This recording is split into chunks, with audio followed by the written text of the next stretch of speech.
Next is Tom Spot. Callaway. Hi, everybody. So I have like 20 minutes to get through what's about 45 minutes worth of stuff. So I'm going to talk really fast and try and take some questions at the end. So if something sounds really strange, it's because I'm lying, and you can just embrace that and roll with it. Is that your official opinion? Yes. You can't have a legal talk from somebody that's not a lawyer without having a proper disclaimer. So I'm not a lawyer. I work with them, but I'm not one. So nothing in this presentation, written or spoken, should be construed as legal advice. If you take it as legal advice, that's on you, not on me. You're screwed. I'm not. While I work for Red Hat for 16 years now and are occasionally allowed to speak on behalf of my employer, nothing in this presentation represents Red Hat's stance on anything. Opinions, ice cream flavors, nothing. So don't go posting about this on Slashdot and be like, Red Hat said this, because that's not what that means. All right, though, the past. None of these pictures are loaded. OK, this is going to be less awesome. Let me find the PDF. Half of my presentation is pictures, and thus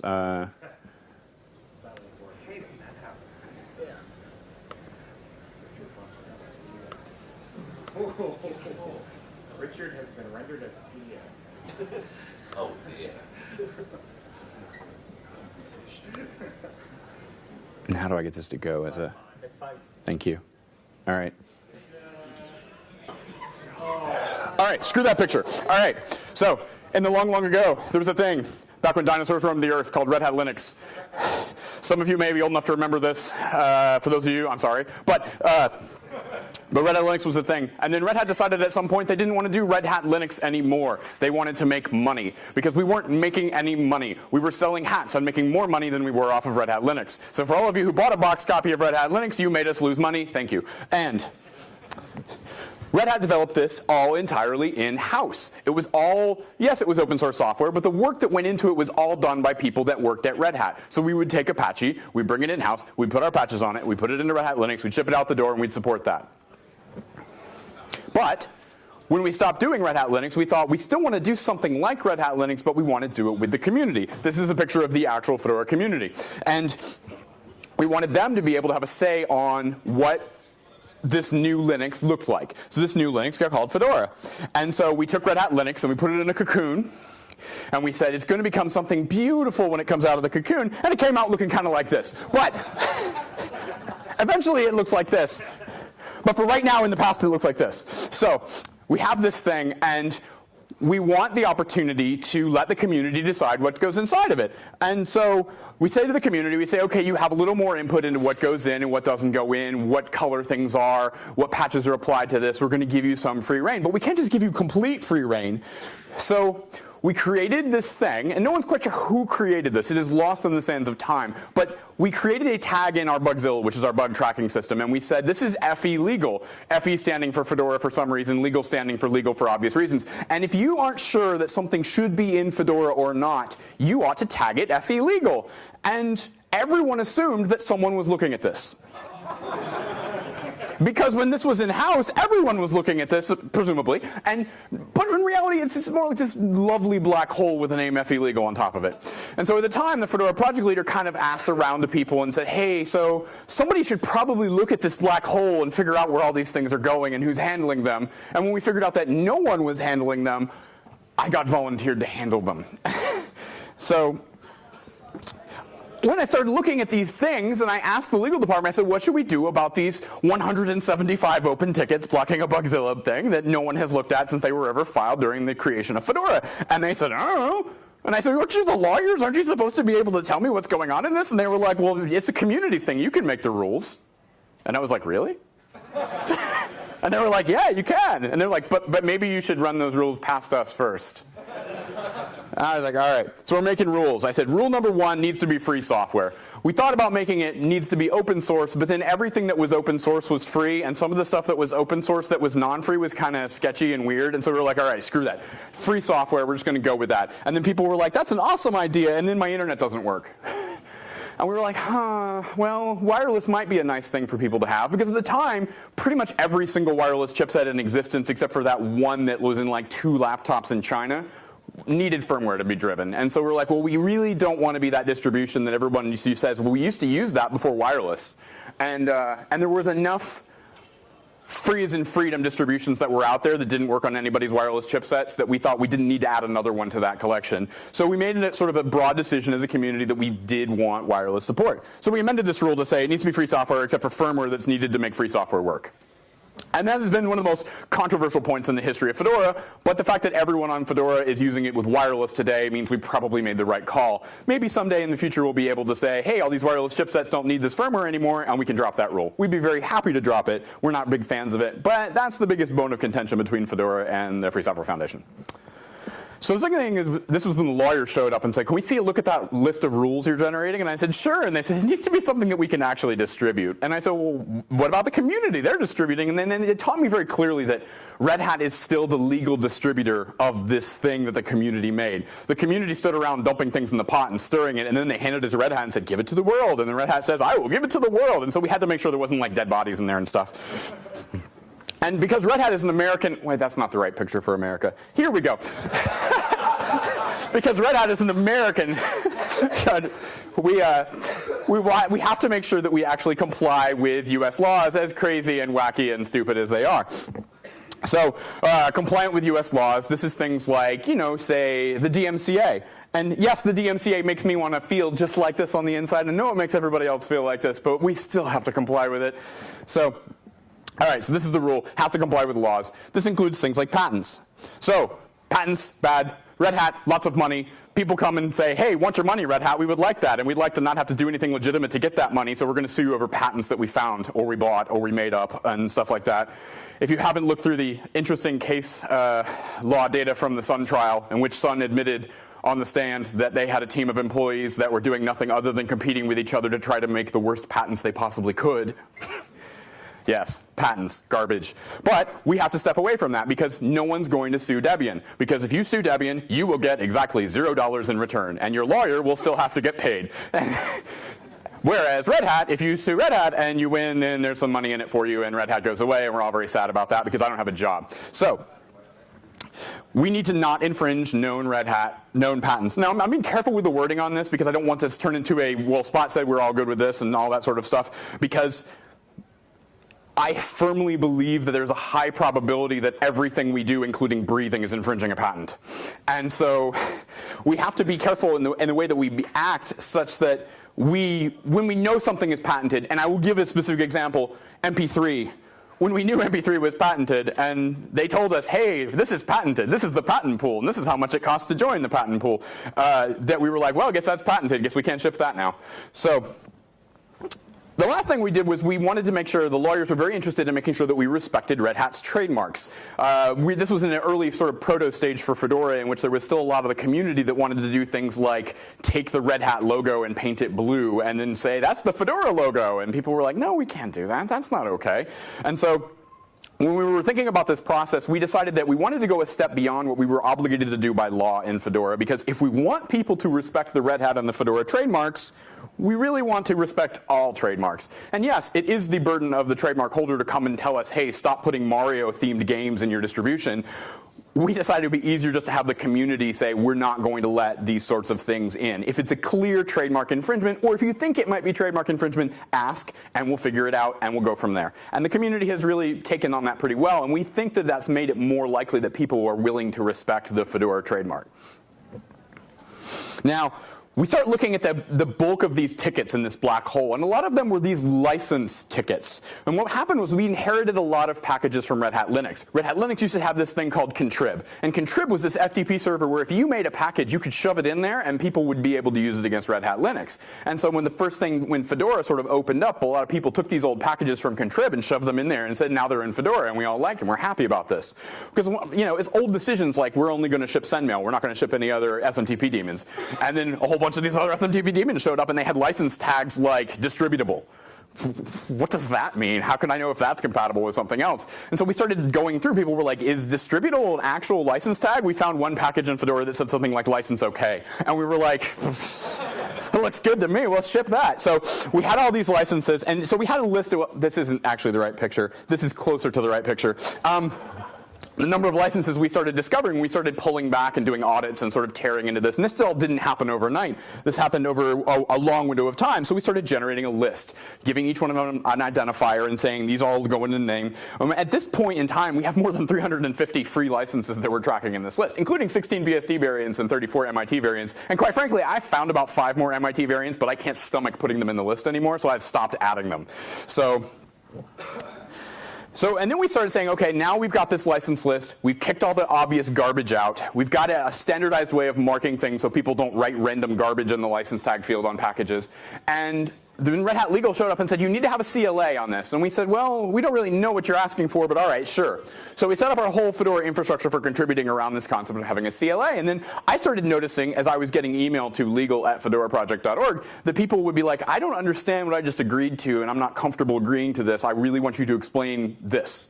And what was happening was we also started getting companies that wanted to participate in Fedora as it started being more successful. And they would say things like, I'm not willing to agree to these terms. And I would say, why? And they would say, I'm not willing to agree to these terms. And it was not a very productive arrangement there. And what finally we boiled down by asking a whole bunch of people that weren't willing to agree is that most of them thought it looked like a copyright assignment, which they were really uncomfortable doing. They didn't want to give Red Hat copyright because they knew Red Hat made money. They didn't know we didn't make any money off Fedora. But the thought was, I gave you something cool. You put it in Fedora. You make a whole bunch of money. I make none of that money because you gave me the copyright. And that wasn't what was ever intended to do, but enough people were confused by this that we were like, all right, let's redo this. So we created the Fedora Project Contributor Agreement. Richard Fontana, big help with that. And we massively simplified the terms. And we said, look, the only thing we really care about is to make sure that we have what we get from our contributors under a free license. We don't even really care what the free license is. It can be any of the 350 on there. But most of the people who were making contributions were doing it in small little corner areas, nothing too big, nothing too large, but it was still copyrightable. We still wanted to have a safety net, just in case somebody showed up and said, hey, that spec file that I wrote for that package 10 years ago is now under a proprietary license and you owe me money. And so we set it up such that basically it says, if you give us something and you don't put a license on it, you agree to let us use it under a free license. If it's software, you agree to let us use it on our MIT, super permissive, compatible with everything. If it's content, you agree to let us use it on a Creative Commons license, compatible with everything. And everybody was like, that's cool. I mean, we even got down to the point where we took this to the federal government, and the government was like, as long as you opt out all federal government employees from having to pretend they own copyright, we're good with it. And we're like, all right, we'll add 10 more lines of legalese to this. So that was where we got to. And in the course of the life of Fedora, we've accomplished a couple of really interesting things. We were responsible for fixing the SGI FreeB license, making Xorg finally free. One of the dirty little secrets of Xorg is that it had this giant chunk of code inside of it that was non-free. And everyone knew about it. Debian knew about it. Gentoo knew about it. Everybody knew about it. But everybody's just like, yeah, we kind of like having graphics, so we're going to keep going with this. And we just finally pushed through until they triggered the clause in the FreeB license, the or later clause, and they said the MIT is actually version 3 of the SGI FreeB. And so everybody triggered over to MIT and all that went away. We convinced Sun to drop the nuclear clause for most of their Java licensing, making it actually free because it had clauses like you can't use this on a nuclear submarine. Not that we really wanted Java on a nuclear submarine to start with, really. But and then we relicensed most of the Artistic 1 only modules in CPAN and dropped from Fedora what we couldn't fix, which was about 5. Most of the vast majority of them were like, oh, that license isn't what you like, we'll move to the new one, or we'll just move to the same license as the rest of Perl. And so that, 6 months of my life I'll never get back, but we got a lot of that done. We also worked with TechLive to identify and remove all the non-free components. TechLive is like an onion that you keep peeling back layers, and you keep peeling back and keep peeling back and keep peeling back, and then so there's a guy from 1983 living inside there, and he's like, could you put those back? I'm in here. So we went through and identified all the non-free components inside TechLive, which took forever. And then upstream, I had this great email in my archives that says basically, it was one of the head maintainers at the time from TechLive, and he said, do I really have to get rid of these things? Yes, you really have to get rid of these things. So you're welcome. We also helped a lot of smaller projects to resolve licensing issues. People started to recognize that, hey, Fedora is not messing around with this license stuff, and they started coming to us and saying, I wrote this new license, and I think it might be, and I'll be like, stop, don't do that. And we got a lot of those fixed. We worked with them to resolve compatibility issues, and we also fixed a lot of fonts. There was a lot of fonts that were out there that were in common use that were just not under free licenses, and a lot of times we were the first people that had ever asked this font author, hey, is there any chance you'd be willing to put this under a free license? And he was like, oh, that matters to you? Okay, sure, whatever. And this was just like Debian had kicked half the fonts out at one point, and we just went through and asked every single one of them, and they were like, sure, whatever. So And then we also centralized the Fedora trademarks in one package. We knew that people wanted to be able to take Fedora and rebrand it and respin it and do all sorts of stuff with it. And so we said, all right, fine, let's make it easy for people to do that. If that's what they really want, let's make their lives easy. So we took all the Fedora trademarks, we got rid of all the Red Hat trademarks, and we put them all in one package and said, hey, you delete this package. We even made a package that replaces this one that has no trademarks in it. And it was originally intended like a template, but people were like, hey, now I have generic Linux. And we're like, oh okay, generic Linux, eh? That's what you wanted. So here it brings us to the present. So these locks represent cryptography, and because I couldn't think of anything else better to represent cryptography, but we spent a lot of time trying to get ECC back into Fedora because we know a lot of you don't like the NSA reading your email. And we thought it would be nice if we covered as much as we could. And so this is a long drawn out process to determine when the Red Hat legal team would be comfortable with this going in. The net result is today in Fedora we have all the curves in Suite B plus SecP 521R1, 256K1, which is the Bitcoin curve, the ED 25519 curve, which was never encumbered by anything, just nobody ever asked about it, and then NIST P2214. This took 6 years for the base functionality to come in and 10 for all the curves. So it's one of those things where it's just having to convince people that yes, these things are not as risky as you think they might be, and then some things happened in those space that made them less risky over time. But needless to say, Fedora has ECC now, so that's a better thing for us. And then music. Music's another big thing.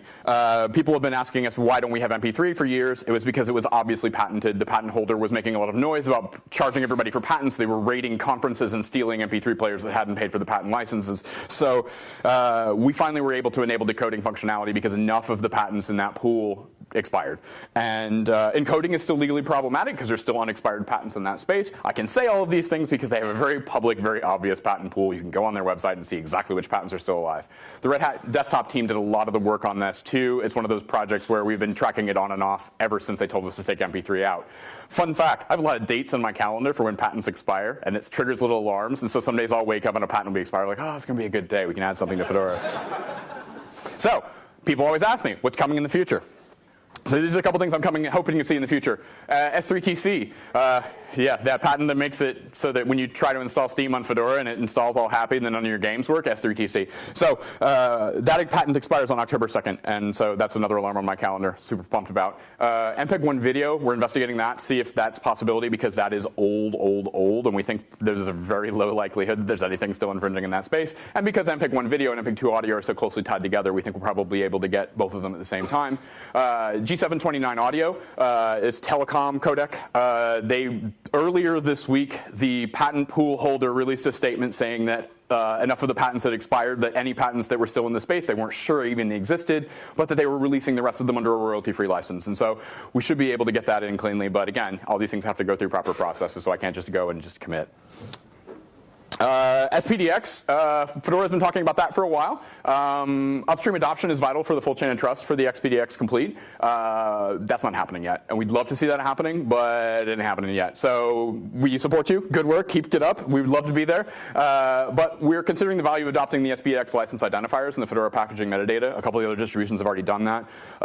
The biggest problem for us is that we have so many BSD and MIT variants, and this is going to make it really hard for us to go through. We're going to have to do a package by package, file by file audit of every single thing in Fedora to make that accomplished.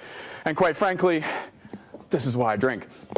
So that's a whole bunch of Fedora legal history, past and present, in a tiny little presentation. Are there any questions about anything I can answer about Fedora for you? I'm happy to take them now. What do you drink? So many things.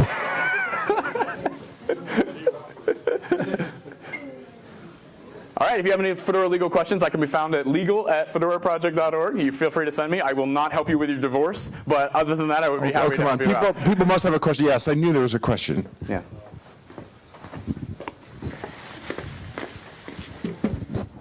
This is not core to your presentation, but do you have a shared copy of your patent expiry calendar that you publicly keep? You're not the first person to have asked that question. I asked Red Hat at one point about that, and they were like, "Don't you do that? Oh, okay. That's a bad idea." So no, sorry. All right, fair enough. Thank you.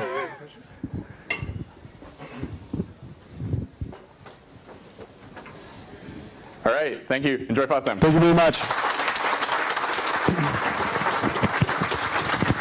I do have a